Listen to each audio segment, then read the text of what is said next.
Okay, this is Ask the Rabbi 2. A channel subscriber, ButterflyBreakfast, Rebecca, hello, sent me a very detailed email, had a lot of questions relating to what is being transpired. I'm going to try to consolidate the question that she asked. And Rebecca, if what I'm about to say is not quite the question you asked, then tell me on the comment line below this video, and either I'll try to adjust my discussion with you, or I'll make another video. I did try to make one earlier, but apparently it was a few seconds over 10 minutes, and it didn't load. So anyway, so here's the question. She basically was asking about parallel lines between David and Jesus. And basically the question I believe she was asking was, what do Jews think about Jesus, Yeshua?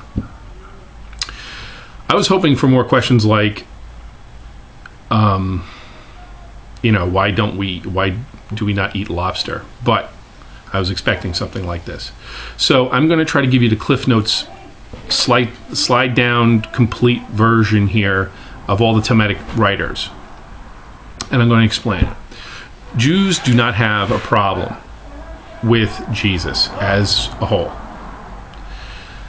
The problem is threefold. One, you have 1,700 years of pogroms and suppression and anti-Semitism, and it's pretty much one. Number two, the problem that we have is really twofold. One, the divinity of Jesus, and two, Paul's view, which really is the crux of the matter, of him going away from the Torah, from the law. When you look at the Gospels, and I, as an Orthodox Jew, have looked at the Gospels, I've studied them. I had the opportunity to study with Torah scholars. I studied with Dead Sea Scroll scholars at a Christian college. At the time, it was more ecumenically open. Basically, here's the thing. There's a view amongst Jews that Yeshua, Jesus, was a follower of Hillel, and this is the evidence. Hillel was a Hillel the Elder, who I will have over here, a Wikipedia link to it. There's a story about him and an other rabbi, and at the time, I guess you'd call him a Reform rabbi of the time. You had Hillel and Shammai. And Shammai was very, very strict, and the story goes like this, and I'm going to get to my point as quickly as I can in under 10 minutes. This man who wasn't Jewish went to Shammai and said, listen, I'd like to convert to Judaism. I want to study the Torah, but I really don't have the time. So can you please tell me, standing on one leg, the entire Torah, all the commandments, and basically. And so what Shammai did is pick up a stick and beat him and threw him out of his house. So then he goes to Hillel, and he goes to Hillel and asks the same question. And Hillel turns around, lifts his leg up in the air, and says, love thy neighbor as thyself. The rest is all commentary. Sound familiar? Much of what Jesus, Yeshua, I'd prefer to call him, because that's really his name, Joshua, is where it comes from, Yeshua, must have studied Hillel, and must have studied in the school of Hillel. And I'll put that Wikipedia marker up.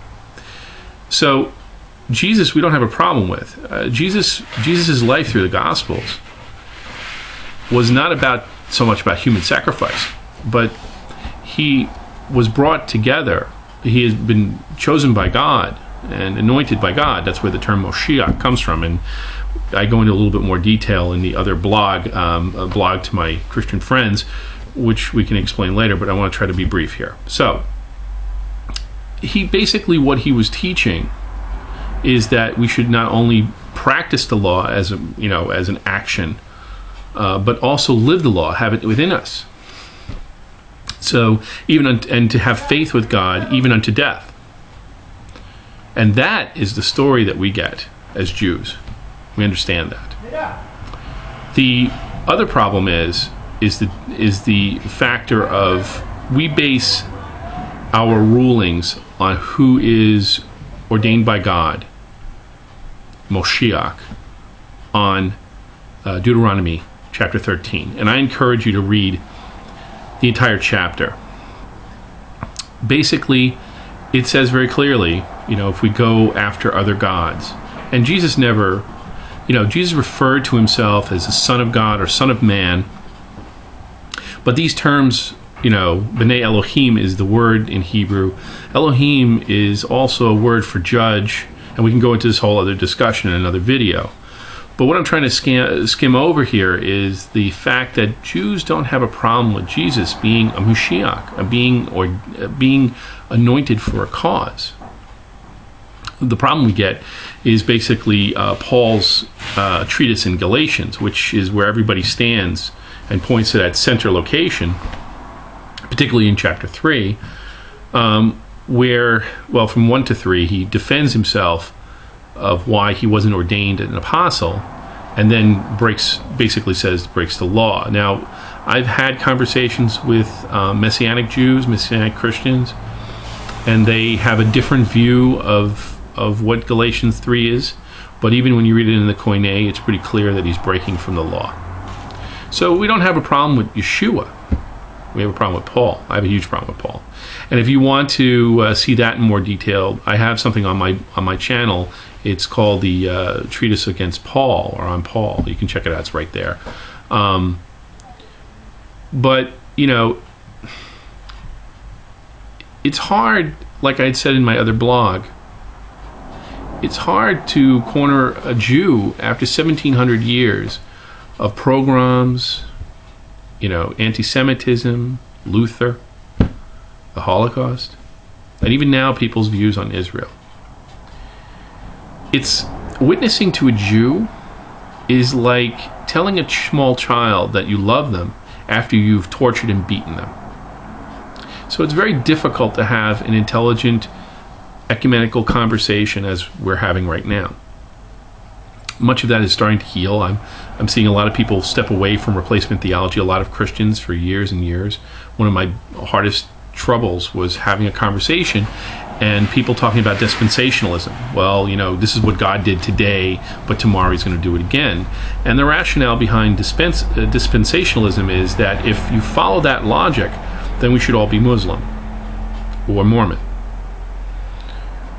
I believe my God is immutable, unchanging. When he says something is eternal or forever, it's forever.